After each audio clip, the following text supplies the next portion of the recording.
All right, let's continue. We're going to go ahead and do number 36.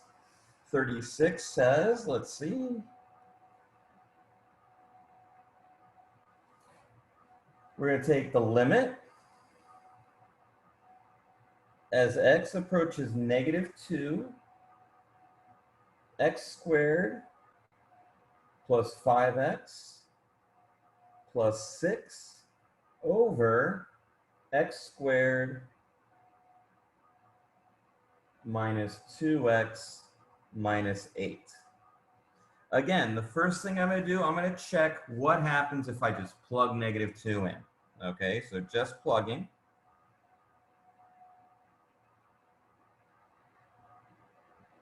And I get, let's see, in the numerator, I get 4 minus 10 is minus 6 plus 6. So I get 0 over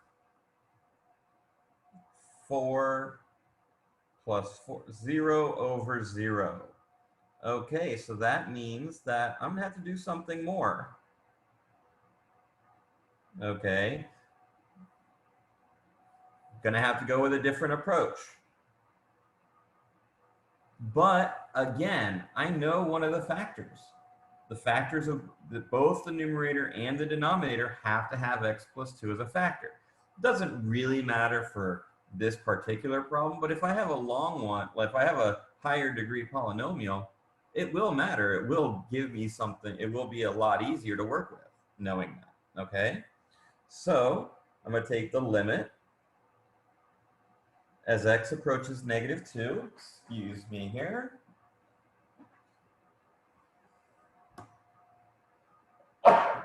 No. Okay, so again, limit as x approaches -2,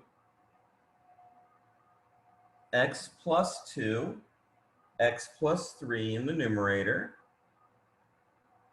in the denominator, x plus 2, x minus 4. Again, the x plus 2 is going to cancel. Okay, so that's going to give me, in the numerator, I get -1, positive 1. In the denominator, I get -6. So -1 over 6. Okay. Any questions? Bring them to the live session. Okay. All right. Next problem, 42.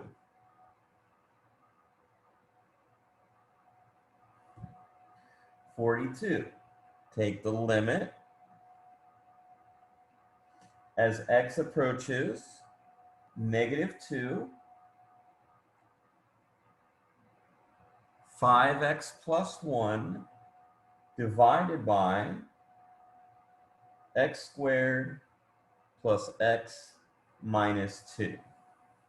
Okay, first thing we're going to do, we're going to check and see what happens when we plug in -2. So just plugging.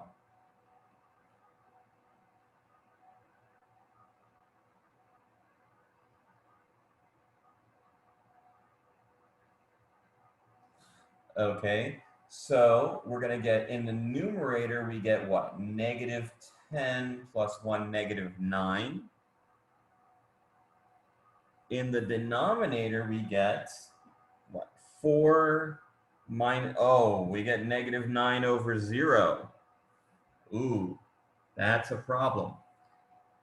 I mean, they're all problems, right? I mean, by definition, we are doing problem number 42.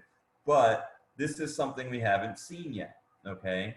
If we have a number over 0, then we're going to say that limit does not exist.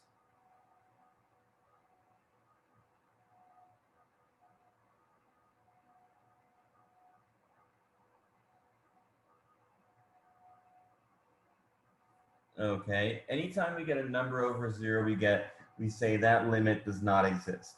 Now, there is something kind of weird I want to talk about real quick. So let's go ahead and just do a simple example of something to show you a little bit of an idea, because we're going to talk about it in 10.3, but we may as well just start it now.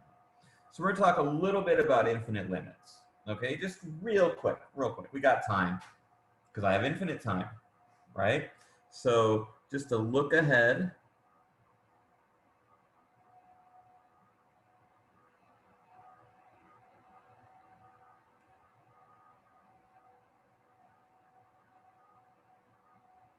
Okay, and let's take 1 over x versus 1 over x squared.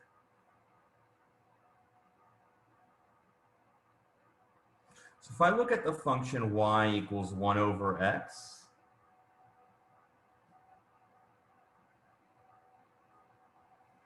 that looks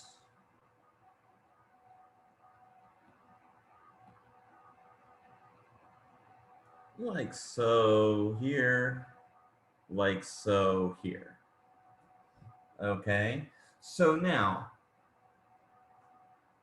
as I come in from this side, from the left, it's going up to infinity. I'm sorry, from the right, it's going up to infinity.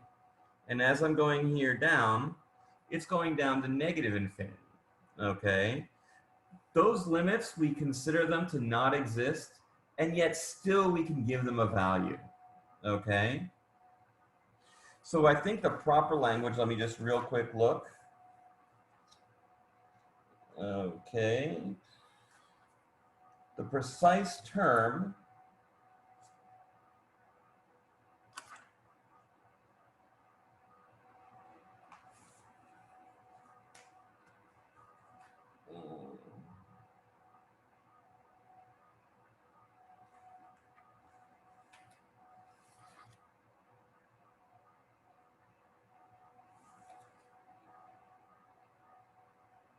they don't actually have a good language for it here. So we're going to say, in this case, the limit as x approaches 0 from the left of f of x, well, from the left, it's negative infinity. The limit as x approaches 0 from the right of f of x equals infinity.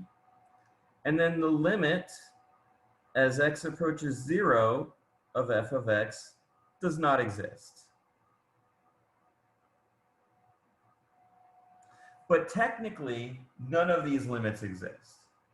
I know, it's crazy, right?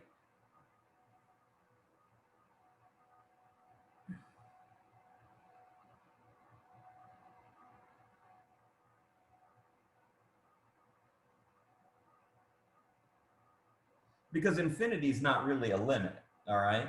However, you can talk about it, okay? There are other situations where the limit doesn't exist and you can't even give it some like infinite value on one side, okay?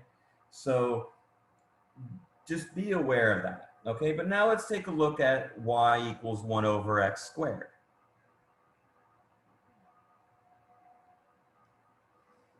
Okay, so if we look at y equals 1 over x squared,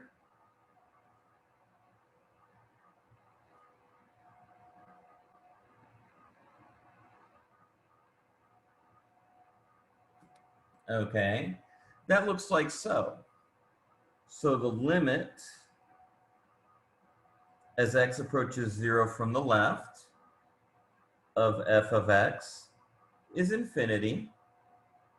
The limit as x approaches 0 from the right of f of x is still infinity.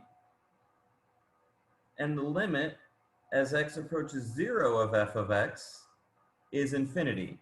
But guess what? Still, none of these limits really exist.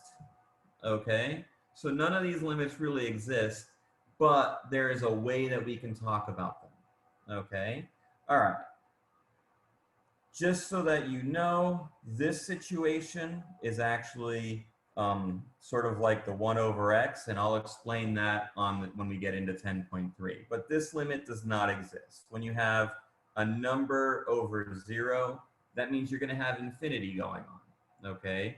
In this, I'm not sure if it's negative infinity or positive infinity, but you're going to have an infinity, okay? And we'll talk about that again in the next video, in the next set of videos. Okay? All right. I'm going to go back to doing more problems in the next video.